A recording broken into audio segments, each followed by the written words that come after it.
নমস্কার বন্ধুরা, আমাদের চ্যানেলে আপনাদেরকে স্বাগত জানাই। যারা চ্যানেলটিকে প্রথমবার দেখছেন তারা অবশ্যই চ্যানেলটি সাবস্ক্রাইব করে নেবেন এবং বেল আইকনটি দাবিয়ে দেবেন যাতে চ্যানেলে দেওয়া সকল ভিডিওর প্রথম নোটিফিকেশান আপনাদের কাছে পৌঁছে যায়।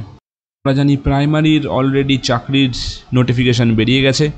তার মধ্যে টোটাল সিট যেটা বলা আছে সেটা মাত্র 13,421।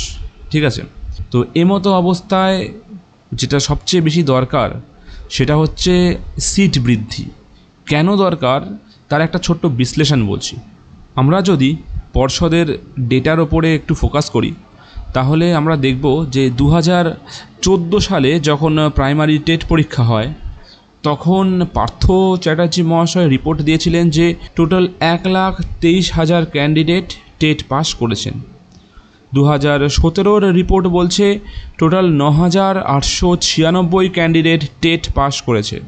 যদি 2022-এ আসি তাহলে শিক্ষা দপ্তর থেকে রিপোর্ট দেওয়া হয়েছিল যে 1.5 লাখ ক্যান্ডিডেট টেট পাস করে আছে।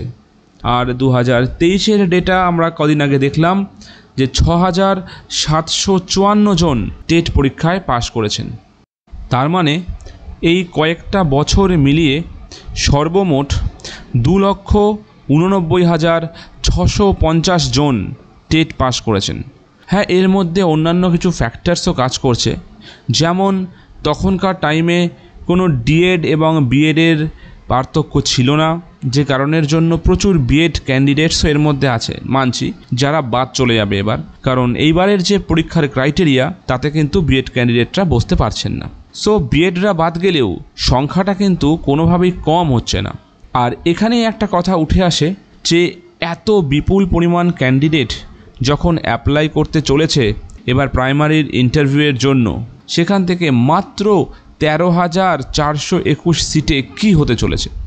সিট বৃদ্ধি না করলে এত বছর পর হওয়া একটা নিয়োগ, সে নিয়োগে কিন্তু বেশিরভাগেরই চাকরি অধরা থেকে যাবে।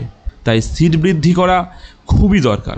এছাড়াও আরও একটি ফ্যাক্টর আছে, যদি এসএসসির নিয়োগ প্রাইমারির আগে হয়ে যায় তাহলে কিন্তু একটা সোনায় সোহাগা হবে। কেন? কারণ আমরা জানি এসএসসির পে স্কেল প্রাইমারির পে স্কেলের চেয়ে অনেক বেশি। যারা এসএসসিতে পেয়ে যাবে, কারণ অনেক ক্যান্ডিডেট আছে যাদের বিএড এবং ডিএলএড দুটো ডিগ্রি আছে, তাহলে যে সমস্ত ক্যান্ডিডেটরা double degree holder, double degree তো দূরের থাক, ইভেন ট্রিপল ডিগ্রি হোল্ডারও আছে, সেটা তো আমরা 2020-22-এর যে কেস সেখানেই দেখতে পেয়েছি, অনেক ট্রিপল ডিগ্রি হোল্ডার আছেন। সো যারা ডাবল ডিগ্রি হোল্ডার, যাদের বিএড এবং ডিএলএড দুটোই আছে এবং তারা যদি এসএসসিতে দিয়ে থাকেন এবং এসএসসিতে পেয়ে যান, তাহলে তারা অবশ্যই এসএসসির চাকরিটা অ্যাকসেপ্ট করবে। কারণ এসএসসিতে মাধ্যমে তারা যে 9, 10, 11, 12-এর টিচার হবে তাতে তার পে স্কেল অনেক হাই প্রাইমারির চেয়ে, তারা কিন্তু আর প্রাইমারিতে ব্যাক করে আসবে না, একদম শিওর। তাহলে এইভাবে যদি এসএসসির নিয়োগটা আগে হয় তাহলে এখানেই শুরু হয় যে কিছু পরিমাণ ক্যান্ডিডেট কিন্তু কমে যাবে, এখানে প্রাইমারিদের বিরাট লাভ হবে। এছাড়া এই সিট বৃদ্ধি করা ছাড়া কিন্তু কোনো দ্বিতীয় উপায় নেই। সিট বৃদ্ধি যদি হয় এবং এসএসসির নিয়োগ যদি আগে হয়ে যায় তাহলে আশা রাখা যায় যে হ্যাঁ, একটি বড় সংখ্যক প্রার্থীদের ভাগ্যে চাকরি জুটতে চলেছে এইবার 2025 সালে। আদারওয়াইজ এই 13,421 সিটে যে বিপুল পরিমাণ অ্যাপ্লিকেশান হতে চলেছে তাতে কিন্তু খুব কম সংখ্যক প্রার্থী চাকরি পাবে, যদি ফেয়ারলি সম্পূর্ণ সব কিছু হয়। এর জন্যই প্রাইমারির যারা আন্দোলন করছেন সিট বৃদ্ধির জন্য, তাদের আন্দোলনকে সর্বতোভাবে সমর্থন জানাই। এই আন্দোলন করা খুবই দরকার সিট বৃদ্ধির। আজকে এই প্রতিবেদনটি এই পর্যন্তই। ধন্যবাদ।